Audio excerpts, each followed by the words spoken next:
question. Before we get to the trade, can we talk about a little bit? Trade. Man, we talking Blaze. That's what I said. Before we get to the trade. Again, you guys destroyed in the paint, blew out a really good team.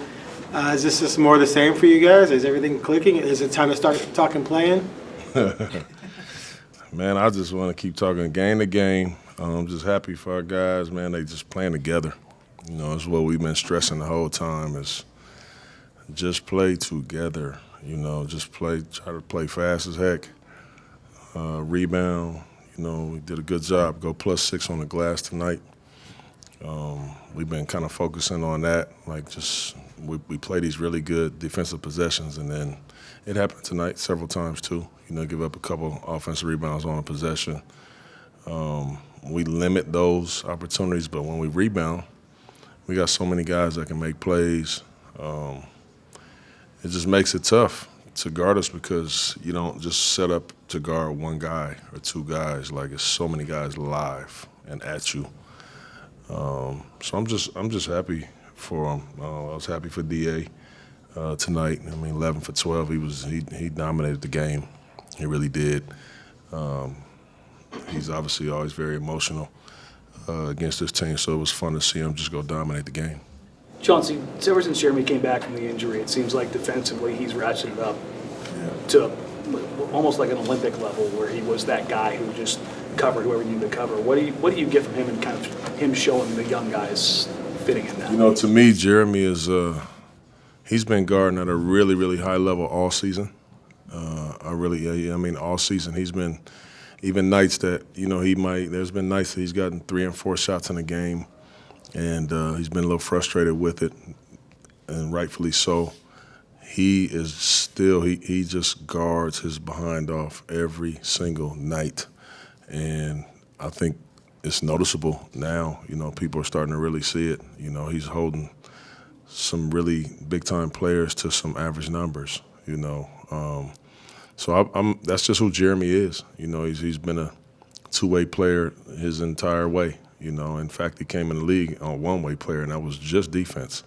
So we depend on him to do that. You see the guys that I trust to put him on every single night at the start of the games, at the end of the game. So he's having an incredible defensive season. About not wanting to be a team that's fun to play against. I think you were up 20 when you brought up the press a little bit. I mean, how much of that, when you're seeing your guys defend like that and get up 20 and then bring the press on, does that get them excited? Does that get you excited when you're able to put that out there? Yeah, well, I mean, what I tell our guys is an NBA game is never over.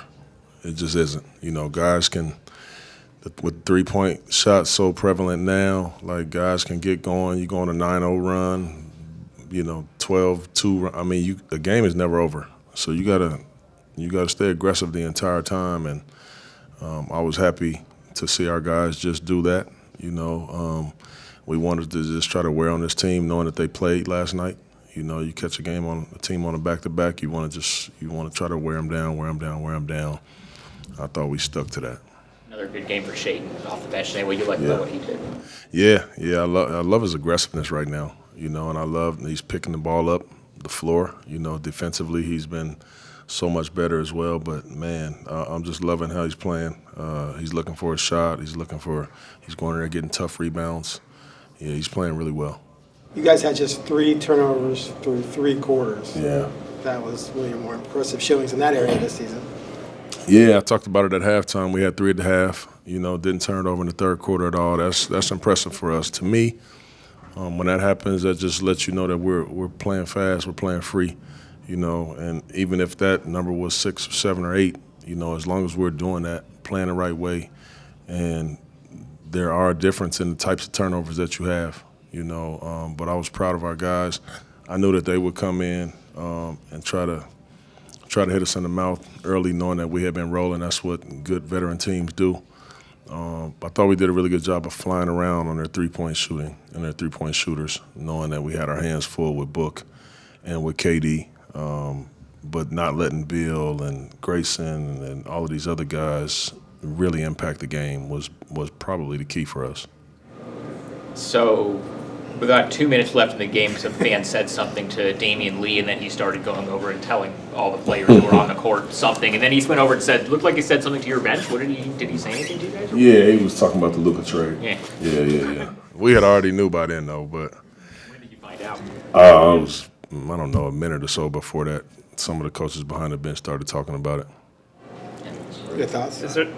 Is that something that, like, when you hear about, even, I mean, I know it's like you're focused on your team, but something like that, something like, you know. Yeah, I mean, that was, you know, it's still, I think most people are still kind of in disbelief to see a guy of his magnitude be traded right now, you know, and obviously to the Lakers.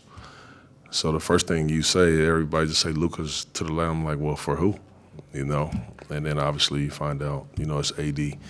So, man, it's an interesting move. You know, a team that went to the finals, but you know, we'll see how it plays out. You guys play them. You guys play the Lakers like right after the All-Star break. Now you got to plan for Luka again. You thought you were done with them this year. Yeah, we have to plan for Luka and LeBron. How about that? It's pretty crazy, but we'll see him when we get there.